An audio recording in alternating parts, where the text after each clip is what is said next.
Hi, this is Father Mike. I just wanted to take one moment to thank you so very much. This upcoming Thursday, obviously, is Thanksgiving Day. And one of the readings that we typically read on Thanksgiving at Mass is the reading where the 10 lepers get healed and one comes back and gives thanks to the Lord for what he's done. And Jesus says, 10 were healed, were they not? Why has only this foreigner come back to give thanks? I want to be that foreigner. I want to be that one who comes back and thanks you. I know for the last couple of weeks, I've said, please help us, please support us. And this weekend, I just want to give God praise. I just want to thank you so much. Thank you for your prayers leading into this Give to the Max Day. Thank you for your financial contribution, your gifts that help us to continue this ministry on this campus. You know, when I first got to campus, we had like the definition of a shoestring budget. And over the last couple of years, when we've had these Give to the Max asking, for people to support us, it has done nothing but given us the opportunity to do so much more ministry for our students. And so thank you so much. I promise you that I am committed and our team here is committed to being incredible stewards. It's the best kind of stewards we can, so that I know that every single gift that was offered, every dollar that was offered is a dollar that you worked for, that you did not need to part with, that you worked for, that you did not need to hand over to us and entrust to us, saying, please do some good with this. I knew you didn't have to do that, and you worked hard for that money. And so I just want to let you know that we will do everything we can to honor that gift, to be great stewards of that gift, and to thank God and thank you by using it well. I know that our students all week, they were just blown away by your generosity, and that encourages them to be even more generous people too. And so I'm so grateful for the alumni from UMD who have come back. This is kind of the first time we have some alumni coming back these last couple of years and have supported us as benefactors now. And it is such a joy to see, not just because it helps us, but also because it is a witness. It's a witness that, what we tried to do on this campus has really taken root. When you see people serving, when you see people giving, when you see people pursuing the Lord after they leave this campus is really when we my heart just gets, I'm so proud of them, so proud of you, and so grateful. So I just want to praise the Lord right now and thank you so much. I hope also that this roadmap series has been helpful for you, and especially that this last installment, Expect Delays, is a blessing to you on your pursuit of sainthood. So quick question, have you ever gotten into the situation where you underestimating travel time? Like, this is a thing that I do all the time. So here's what I mean. We underestimate travel time, or I do this constantly. So I know exactly that it takes from the Newman House to the Minneapolis-St. Paul Airport, it takes 2 hours and 30 minutes. That's how much time it takes. And I know this. Google tells me this. Apple Maps tells me this. My experience tells me this. But then when it's time to go, I'm like, I think I can make it in 2 hours and 10 minutes. Like, I don't know what it is. Like, you ever done this where you know exactly how long it takes for you to get from your house to your work, or wherever, from your house to school, or something like this. And maybe one time in ever, you maybe made it in 15 minutes. That was the fastest you've ever done. And so now in your head, that's the time. But it's not really the time. 15 minutes isn't the time. Now you're like, it's about 10 minutes. Is this the thing you've ever done? I do this all the time. And even though I know that it takes 15 minutes to get from home to school, to work, home to school, whatever it is, I don't even factor in the fact that that one time it took 15 minutes, I had all green lights. It was like 4 a.m, so there was no traffic. There was nothing that got in my way. And I think that, 15 minutes, it's about 10 minutes. And we do this and when we do this, or when I do this, then I end up so frustrated on the road. And when I end up frustrated on the road, there's a number of reasons, the things that cause me frustration. One is, I think the thing that probably causes a lot of us frustration when we're driving is really simple, other drivers. When it comes to, like, if they're driving fast, there's that crazy maniac who's driving so fast, or if they're driving slow, that stupid idiot who's driving so slow, or the person who's like, I see you looking at your phone. What the heck are you doing looking at your phone? Or any number of things. Because out on the road, I've got a place to go, and everyone else is getting in my way. Everyone else is causing some kind of delay. Even worse than this, it's one thing to have people cause delay, but have you ever seen those signs that say, like, road construction ahead, expect delays? Or like maybe, bad weather up ahead, expect delays, or it's Thanksgiving, a lot of people are on the road, expect delays. I think it's so interesting. Whenever you see those two words, expect delays, I don't know, there's something inside of me that just gets so anxious about, like, I don't want to expect delays. Listen, I've got a destination, I've got a place I need to be, and I have a particular amount of time that I need to get there in. I don't like expecting delays. In fact, this is the same thing when it comes to life. You know, for the last 6 weeks, we've been talking about this reality, doing this series called Roadmap, right? Where there is a what that our lives are made for. There's something that you are made to be, that you're made to be a saint, right? St. Francis de Sales, he says, to be who you are and be that well. That is our big what. That's our big goal. That's our destination. And so we have a roadmap. We have a how to get there.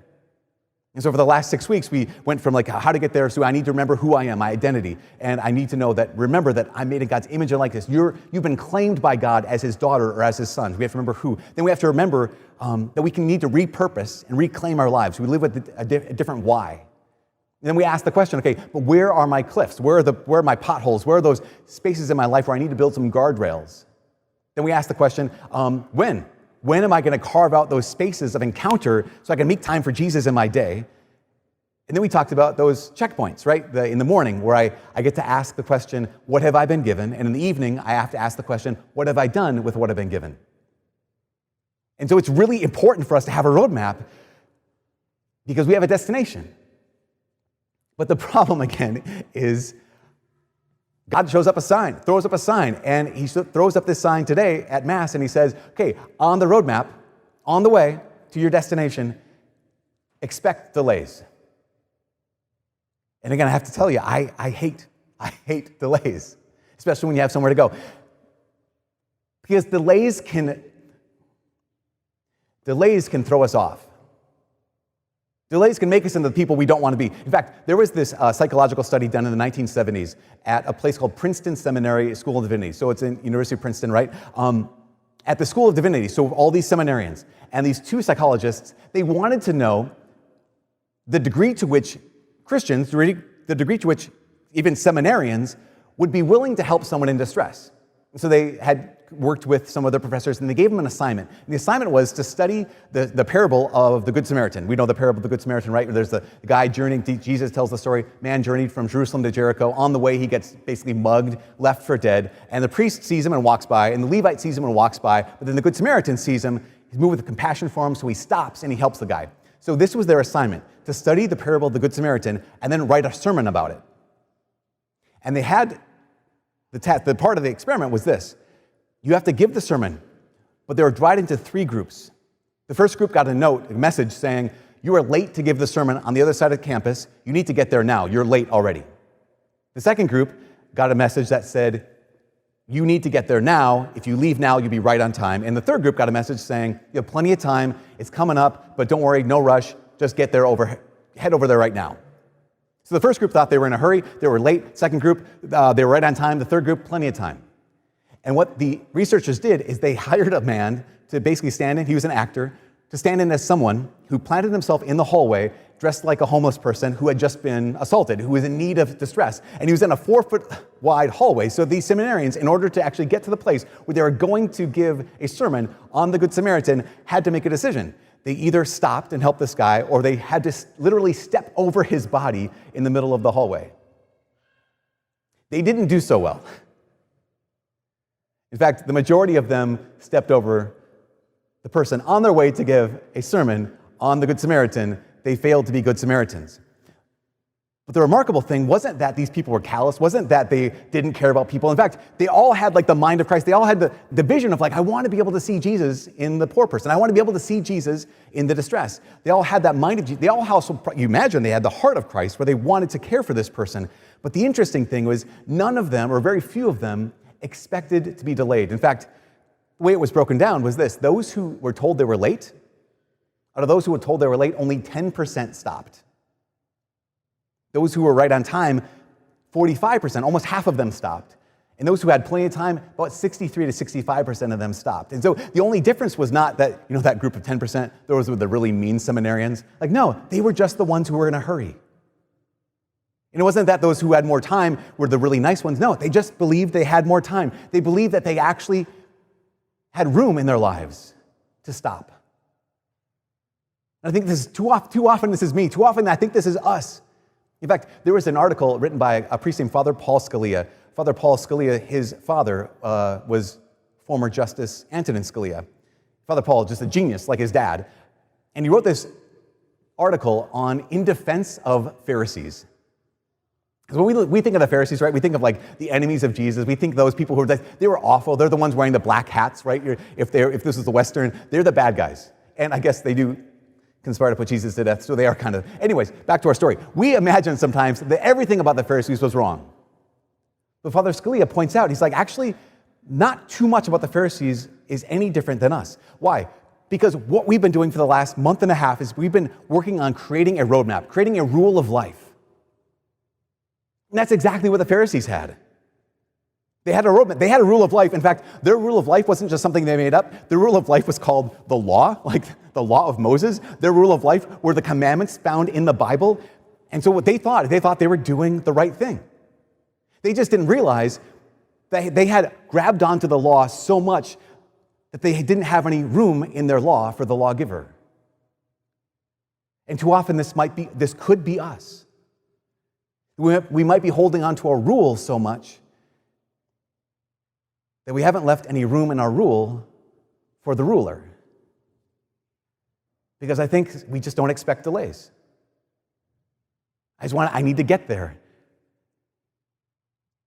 And even more so, I think when we don't expect delays, we miss out on the actual value of delays. We miss out on the value of delays. Because I'll say this, what we do with the delay makes all of the difference. And this is completely true in the gospel today, right? This is Matthew chapter 25. Now, an important thing to know, in Matthew 25, this is Jesus' last public teaching. This is the last thing he says to all the people before he begins his passion. So this is a kind of important thing. And what does Jesus say? The last public declaration that he makes to the world and to his disciples is, when I needed clothing, you gave me clothing. When I needed food, you gave me food. When I needed to be visited, you visited me. Like clothing, feeding, and visiting. And in each one of these occasions, what does it require?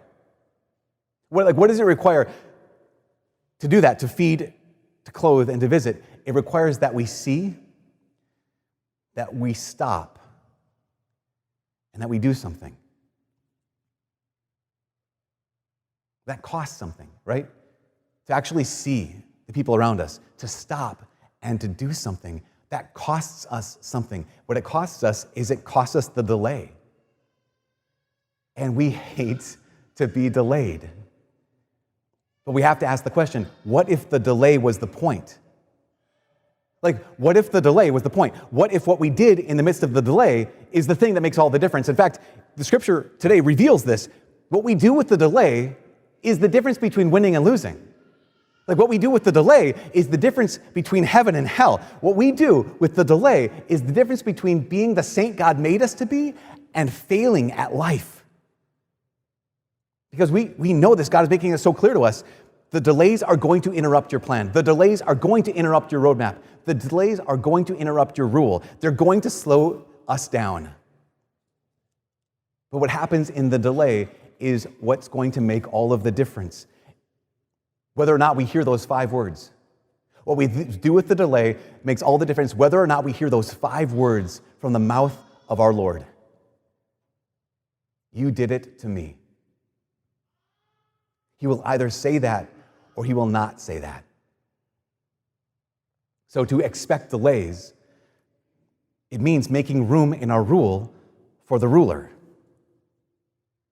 How do you make room in the rule? How do we make room in our rule for the ruler? Back in 1993, there's a woman named Ann Herbert. Ann Herbert came up with this phrase that just spread across the world like wildfire. The phrase was this: practice random acts of kindness and senseless acts of beauty. You guys, have you heard this? Like the idea of the random act of kindness? We know this. Oprah Winfrey made it really popular, the random act of kindness. Like, you get a car and you get a car, that kind of thing. Like, that was Oprah, which is a great idea. The idea of like practice random acts of kindness it's awesome. It's really beautiful. And I just think that it doesn't work. Here's what I mean. I think the idea of random acts of kindness, it assumes too much. I think it assumes that we're better than we are. I think the idea of random acts of kindness assumes that our feelings of generosity and benevolence will match up more often than they actually do with people's needs.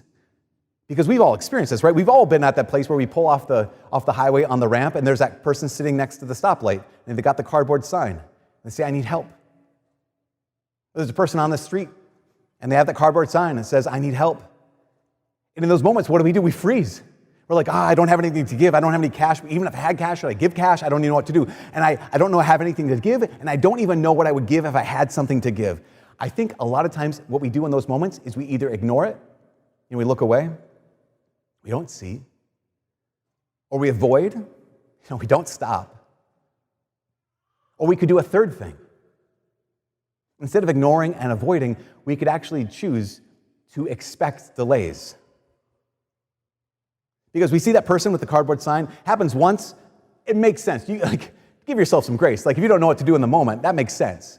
Happens twice, maybe I should start noticing this. If it happens a third time or a fourth time or a fifth time, I should now realize that I can expect delays. And I would think that rather than random acts of kindness when it fits into my rule, why not practice regular acts of kindness as a part of my rule? Again, rather than just random acts of kindness, whenever it fits, happens to fit, why not practice regular acts of kindness as a part of the rule? So I have a friend, his name's Mike. Mike lives down in Nashville, and this was his experience. He has a massive heart for people.